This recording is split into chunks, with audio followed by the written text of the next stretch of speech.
আসসালামু আলাইকুম রহমতুল্লাহ। আমি এখন বলার চেষ্টা করছি হচ্ছে লেভেল অফ অ্যাবস্ট্রাকশন। তো অ্যাবস্ট্রাকশন বা অ্যাবস্ট্রাক্ট বিষয়টা বুঝতে হবে আগে। তারপরে হচ্ছে পরের কথাগুলো বলছি ইনশাআল্লাহ।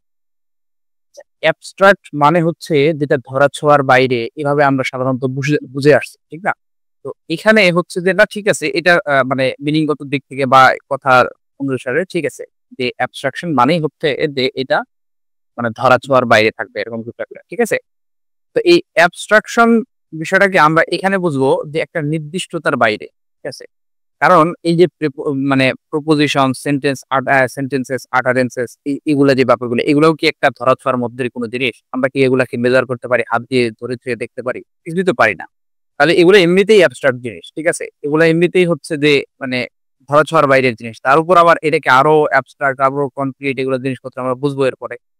এগুলা কেন চিন্তা করছি এরকম ভাবে? তো আগে এই জিনিসটা মাথায় আমি বলে রাখতেছি মানে মাথায় নিয়ে নেন, মাথায় নিয়ে নাও। সেটা হচ্ছে যে অ্যাবস্ট্রাকশন বলতে এখানে হচ্ছে যে একটা নির্দিষ্টতা বোঝাবে। ঠিক আছে? এবং এই নির্দিষ্টতার হচ্ছে যে বাইরে যখন যত বেশি চলে যাবে তখন ওইটাকে আমরা বলব তত বেশি অ্যাবস্ট্রাক্ট। ঠিক আছে? আচ্ছা। এখন বিষয় হচ্ছে এই লেভেল অফ অ্যাবস্ট্রাকশন কেন আমাদের বোঝা জরুরি? কারণ বোঝা জরুরি এজন্য এই তো এখানে হচ্ছে আমি একটু হাইলাইট করে রাখছি। How meaning operates across different linguistic units. ঠিক আছে? তো এইটা হচ্ছে যে কিভাবে একটা মিনিং হচ্ছে অপারেট করে এটা আমাদের বোঝার জন্য এই জিনিসটা দরকার। এই লেভেল অফ অ্যাবস্ট্রাকশন দরকার। তো এটাকে হচ্ছে ৩ টা লেভেলে ভাগ করা হয়েছে। যেটা মোস্ট কনক্রিট হচ্ছে যে আটারেন্স। ঠিক আছে? তারপরে হচ্ছে গিয়ে সেন্টেন্স এবং শেষে হচ্ছে প্রপোজিশন। প্রপোজিশন হচ্ছে মোস্ট অ্যাবস্ট্রাক্ট জিনিস। ঠিক আছে? আচ্ছা। এখন এই আটারেন্সেস বা আটারেন্স বিষয়টা কি? আটারেন্স বিষয়টা হচ্ছে যে আমি যে কিছু লিঙ্গুইস্টিক এক্সপ্রেশন যেকোনো কিছুটাই হচ্ছে আটারেন্স হতে পারে। যদি সেটা সেই ভাষার অন্তর্গত হয় বা যেকোনো ভাষার একটা অন্তর্গত যদি হয়, তাহলে এটাকে আমরা আটারেন্স বলব। যেমন আমি বললাম হচ্ছে যে সাপোজ একটা সেন্টেন্স বললাম যে, "ইট ইস কুল ইন ইট ইস কোল্ড।" ঠিক আছে? "ইট ইস কোল্ড" এতটুকু শুধু বললাম। ঠিক আছে? এটাও একটা আটারেন্স হইতে পারে। অথবা আমি বললাম যে, "আউচ" এটা একটা আটারেন্স হইতে পারে। তারপরে আবার একটা বড় সেন্টেন্স এটা একটা আটারেন্স হইতে পারে। এমনকি একজন ব্যক্তি কন্টিনিউয়াসলি কথা বলে যাচ্ছে, বড় ধরনের কোনো পজ না দিয়ে এটা পুরোটা একটা হোল যে একটা বক্তব্য এটা পুরোটা একটা আটারেন্স হতে পারে। ঠিক আছে? অর্থাৎ একটা লিঙ্গুইস্টিক এক্সপ্রেশন যেটা হচ্ছে যেটাকে আমরা যেকোনো লিঙ্গুইস্টিক এক্সপ্রেশন যেটা হচ্ছে যে একটা ভাষার অন্তর্গত মানে ওটা বোঝা যায় এরকম কোনো কিছু। ঠিক আছে? তাহলে সেটাকে আমরা বলব কি আটারেন্স। এই বিষয়গুলা আরো ডিটেইলে আস্তে বলব ইনশাআল্লাহ। তবে এখানে একটু মানে প্রাথমিক যে ধারণাগুলো সেগুলো বলার চেষ্টা করছি। আচ্ছা। তারপরে হচ্ছে সেন্টেন্স। সেন্টেন্স বিষয়টা হচ্ছে যে এটা হচ্ছে মূলত নির্ভর করছে হচ্ছে যে গ্রামাটিক্যাল স্ট্রাকচার। গ্রামাটিক্যাল স্ট্রাকচার এবং সিনট্যাকটিক রুল গুলা যদি ঠিক থাকে, অর্থাৎ এই যে নির্দিষ্টতা আছে কিন্তু মোটামুটি এটাতে কিন্তু নির্দিষ্টতা আছে। ঠিক আছে? যে গ্রামাটিক্যাল স্ট্রাকচার বা সিনট্যাকটিক রুল ঠিক থাকতে হবে। যদি এটা ঠিক থাকে তাহলে সেটাকে আমরা বলব হচ্ছে সেন্টেন্স। অর্থাৎ এই আটারেন্স যেগুলো আছে, আটারেন্সেস গুলা যদি সিনট্যাকটিক্যালি কারেক্ট হয় অথবা গ্রামাটিক্যাল স্ট্রাকচারালি যদি এগুলা কারেক্ট হয় তখন সেটাকে আমরা বলব কি সেন্টেন্স বলব। ঠিক না? আচ্ছা। তারপরে হচ্ছে লাস্ট যে ব্যাপারটা সেটা হচ্ছে প্রপোজিশন। প্রপোজিশন মানেই হচ্ছে যে এটা মোস্ট অ্যাবস্ট্রাক্ট একটা বিষয়। আর প্রপোজিশন মূলত ডিল করে হচ্ছে মিনিং নিয়ে, কোর মিনিং, ইন্টারনাল বা আন্ডারলাইনিং মিনিং নিয়ে। ঠিক আছে? আচ্ছা আমি বললাম যে সাপোজ আমি বললাম যে এতটুকু বললাম যে আমি আমার কথা বললাম যে উম রাকিব ইটস রাইস। ঠিক আছে? এতটুকু বললাম। আবার আমি বললাম rice is eaten by Rakib. ঠিক আছে? আবার আমি ওই একই কথাটা অ্যারাবিক ল্যাঙ্গুয়েজ এ বললাম। আমি ওই একই কথাটা একটা তামিল ল্যাঙ্গুয়েজ এ বললাম। ওই একই কথা আমি বাংলায় বললাম যে রাকিব ভাত খায়। তা এই যে কথাটা বললাম, এখানে মূল কথাটা হচ্ছে প্রপোজিশন এর মূল কথাটা হচ্ছে আমার আন্ডারলাইনিং মিনিং টা বুঝতে হবে। পুরো মিনিং টা বুঝতে হবে। আমি কোন ভাষায় বলতেছি এটা ফ্যাক্ট না। কোন সেন্টেন্স স্ট্রাকচার বা হচ্ছে গ্রামাটিক্যাল স্ট্রাকচার ইউস করছি এটা মেইন না। কিন্তু কোর মিনিং টা আমার বুঝতে পারলে সেটাকে আমরা বলব কি যে কোর মিনিং ইন্টারনাল বা আন্ডারলাইনিং মিনিং টাকে আমরা বলতেছি হচ্ছে প্রপোজিশন। আচ্ছা এটা আরো ডিটেইল আমি বলব ইনশাআল্লাহ। আচ্ছা। হুম। তো এই যে এখানে হচ্ছে একটা সব দিয়ে দিছে যে কোনটা মোর অ্যাবস্ট্রাক্ট আর কোনটা লেস অ্যাবস্ট্রাক্ট এই বিষয়গুলো বলে দিচ্ছে। তো এটা হচ্ছে যে এই পরের কথাগুলো থেকে স্পষ্ট। এই যে এখানে একটা উদাহরণ দেয়া আছে। ঠিক আছে? সাপোজ একজন ব্যক্তি হচ্ছে যে মানে একটা হচ্ছে করতেছে। ঠিক আছে? আ কনভারসেশন করতেছে। কনভারসেশন এর শুরুতে বলতেছে হচ্ছে, "I like অ্যাপেলস।" ঠিক আছে? মাঝেও একই কথা বলছে। এবং শেষেও একই কথা বলছে। এই তিনটাকে আমরা তিনটাকে কি বলবো? তিনটাকে একেকটা বলবো কি? utterances, ঠিক আছে? মানে utterance বলবো একেকটা, ঠিক না? এই ৩টা utterances কিন্তু একটা হচ্ছে একটা utterance, ঠিক আছে? আচ্ছা, এখন এই যে এইটার যখন আমরা চেক করব যে আচ্ছা এটার কি গ্রামাটিক্যাল স্ট্রাকচার ঠিক আছে কিনা? সিনট্যাকটিক্যাল স্ট্রাকচার মানে গ্রামাটিক্যাল স্ট্রাকচার ঠিক আছে কিনা? যদি থাকে, ঠিক আছে? তাহলে এটাকে আমরা বলবো হচ্ছে একটা সেন্টেন্স, ঠিক আছে? অর্থাৎ এখানে ৩টা utterance হলেও মূলত সেন্টেন্স কিন্তু একটা সেন্টেন্স হিসেবে কাউন্ট হবে। কারণ বলছে কিন্তু একটাই। হলো ব্যাপার। আচ্ছা। এখন তাছাড়াও হচ্ছে যে utterances হিসাবে হচ্ছে আউচ, মাই ডগ, এগুলা যেকোনো কথাবার্তা অর্থাৎ যেগুলা হচ্ছে ফুল সেন্টেন্স এ না এরকম অনেক কথাবার্তাও কিন্তু utterance হইতে পারে। কিন্তু একটা সেন্টেন্স হতে হলে কি করতে হবে? এটা হচ্ছে যে একটা গ্রামাটিক্যাল রুলস মানতে হবে। যখন গ্রামাটিক্যাল রুলস মানবে তখন সেটাকে আমরা সেন্টেন্স বা একটা পূর্ণাঙ্গ সেন্টেন্স বলতে পারবো। ঠিক আছে? আচ্ছা। এই যে এখানে ওই যে কথাটা বললাম এখানে এই কথাটা উল্লেখ আছে যে একটা হোল প্যারাগ্রাফ কোন ব্যক্তি যদি একটা মানে সাফিসিয়েন্ট মাত্রায় যদি না দেয়, পজ না দেয় তাহলে এটা কন্টিনিউয়াসলি যদি সে বলতে থাকে তাহলে ওই একটা পুরোটা বক্তব্য, ঠিক আছে? ওই প্যারাগ্রাফ পুরোটাই হতে পারে হচ্ছে যে একটা আটারেন্স হইতে পারে।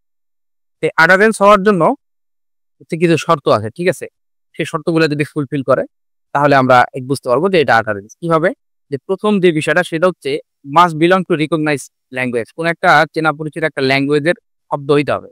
আমি যা ইচ্ছা একটা বলে দিলাম এটা কিন্তু আটারেন্স না। ঠিক আছে? কোন একটা ল্যাঙ্গুয়েজের অর্থ ওই যেকোনো ল্যাঙ্গুয়েজে ওটা যদি মিনিং করে শুধুমাত্র ইংলিশ শিখতেছি আমরা এখানে তাই ইংলিশ না যেকোনো ল্যাঙ্গুয়েজে যদি অর্থ ক্যারি করে তাহলে সেটাকে আমরা বলবো কি আটারেন্স। ঠিক আছে? আর আটারেন্স সবসময় একটা নির্দিষ্টতা প্রকাশ করবে। কিভাবে নির্দিষ্ট হবে? Specific time. ঠিক আছে? এটা হচ্ছে মানে এই spoken by a person, a particular person, specific time, location, event এরকম ভাবে স্পেসিফিক হয়ে হবে। ঠিক আছে? এই যে নির্দিষ্টতা specific time, particular person, specific location এগুলা দিয়ে সারাউন্ডেড থাকবে। মানে হচ্ছে এইটা দ্বারা নির্ধারিত হবে আটারেন্স। ঠিক আছে? এইটা হচ্ছে এটার একটা শর্ত। আরেকটা বিষয় হচ্ছে যে এই আটারেন্স এর ক্ষেত্রে কোনো গ্রামাটিক্যাল কোনো ব্যাপার থাকবে না। ঠিক আছে? গ্রামার ব্যবহার থাকবে না। যেমন আমি আউচ বললাম। এই এতটুকুতে হচ্ছে যে আমি কিন্তু একটা ইয়া বলে দিতে পারলাম যে এটাও কিন্তু একটা আটারেন্স। আচ্ছা। এখন এই যে আমি আশা করি এরপর এই যে যতটুকু বললাম এই অনুসারে হচ্ছে যে ওই কি বলে utterances এবং হচ্ছে যে sentences এই ২ টা বিষয় মোটামুটি একটু হলেও ক্লিয়ার। ঠিক আছে? এখন এই যে এটাকে আমরা কেন abstract বলতেছি? সাপোজ আমি হচ্ছে যে যখন আমি কোন একটা বিষয় উল্লেখ করছি, যেমন আমি বললাম I eat rice এটা কিন্তু utterances হইতে পারে। আবার I eat rice এটা কিন্তু সেন্টেন্স হইতে পারে। এখন তাহলে আমরা কোন সময় utterances বলতেছি, কোথায় সেন্টেন্স বলতেছি। ঠিক আছে? এখন আমি যদি এরকম বলতাম I rice eat এটাও কিন্তু একটা utterance হইতো। কারণ এগুলা প্রত্যেকটা ওয়ার্ড কি একটা রিকগনাইজ মানে চেনা জানা একটা ভাষার শব্দ, ঠিক না? কিন্তু এটা কিন্তু ওই যে I রাইস ইট এটা বললে এটা কিন্তু সেন্টেন্স, ঠিক আছে? আর utterance কখন বলতাম? utterance বলতাম তখন মানে utterance হচ্ছে যে একটা পার্টিকুলার পারসন পার্টিকুলার কনটেক্সট এ একটা কোন কথা বলবে, ঠিক আছে? আমি এই যে আমার যে utterance টা আমি কোন কনটেক্সট এ বলছি এটা আমাদের জানা দরকার। utterance এর ক্ষেত্রে পার্টিকুলার পারসন পার্টিকুলার কনটেক্সট এ জানা দরকার। কিন্তু সেন্টেন্স এই I eat rice অথবা এই কথাটা তো যে কেউ যেকোনো সময় কথাটা বলতে পারে। সেন্টেন্স এর ক্ষেত্রে কোনো কনটেক্সট রিকোয়ার্ড না। ঠিক আছে? কিন্তু utterance এর ক্ষেত্রে এই যে সিচুয়েশন, কনটেক্সট এগুলো জানা দরকার। ঠিক আছে? আচ্ছা। এখন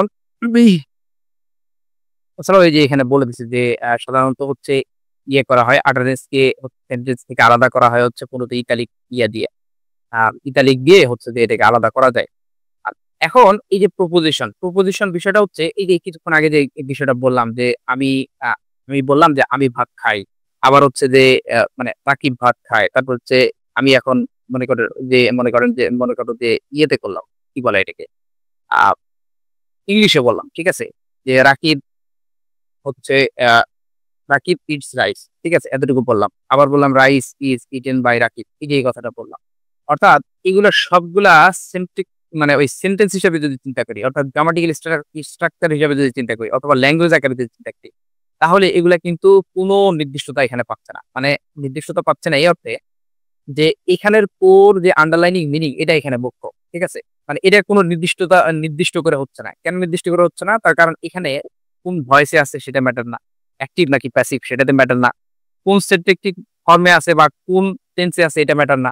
কোন ল্যাঙ্গুয়েজ আছে এটা ম্যাটার না। ঠিক আছে? অর্থাৎ কোনো কিছুই ম্যাটার করছে না। শুধুমাত্র কোর আন্ডারলাইনিং মিনিংটার উপরে ফোকাস করছে কে? এই প্রপোজিশন। এইজন্যই এই যে এটা সবকিছু সব অনির্দিষ্ট মানে নির্দিষ্টতা থেকে সবকিছুর ঊর্ধ্বে। ঠিক আছে? শুধুমাত্র আন্ডারলাইনিং মিনিং বা কোর মিনিংটার উপর ফোকাস করছে। এই জন্য এটাকে বলছি আমরা মোর অ্যাপ্লিকার। ঠিক আছে? এই কথাগুলা এখানে হচ্ছে ঘুরাই ফিরাই বলা আছে। যেমন হচ্ছে যে মূলত যখন আমরা প্রপোজিশন এর হচ্ছে লিখি, মানে এই যে এরকম লিখি এক্সাম্পল বা আকারে এরকম ভাবে কোনো কিছু লিখি, তখন এই যে এভাবে লেখা হয়। ইট, তারপর হচ্ছে এই যে এজেন্ট থাকে এবং তারপর হচ্ছে থিং বা অবজেক্ট থাকে। ঠিক আছে? তো এই ইটটা দ্বারা কিন্তু ইংলিশ যে ভাষার ইট, এটা কিন্তু বোঝাচ্ছে না। এই ইটটা দ্বারা কিন্তু বোঝাচ্ছে যে মানে অ্যাকশন অফ ইটিং, এইটা বোঝাচ্ছে। ঠিক আছে? যে ইট মানে কি? ইট জিনিসটা কি আমাদের কাছে মেসেজ দেয়। এই ইট কথাটা দিয়ে কিন্তু শুধুমাত্র ইংলিশের বিষয়টা তা কিন্তু নয়। এই ইট দ্বারা হচ্ছে অ্যাকশন অফ ইটিং বা ইটিং এর যে কনসেপ্টটা, এই কনসেপ্টটা বোঝানোর জন্য এই ইটটা ই-এ-টি ৩ টি কিন্তু বড় হাতের দেওয়া হয়েছে। ঠিক আছে? মানে অ্যাকশনটা বোঝানোর জন্য।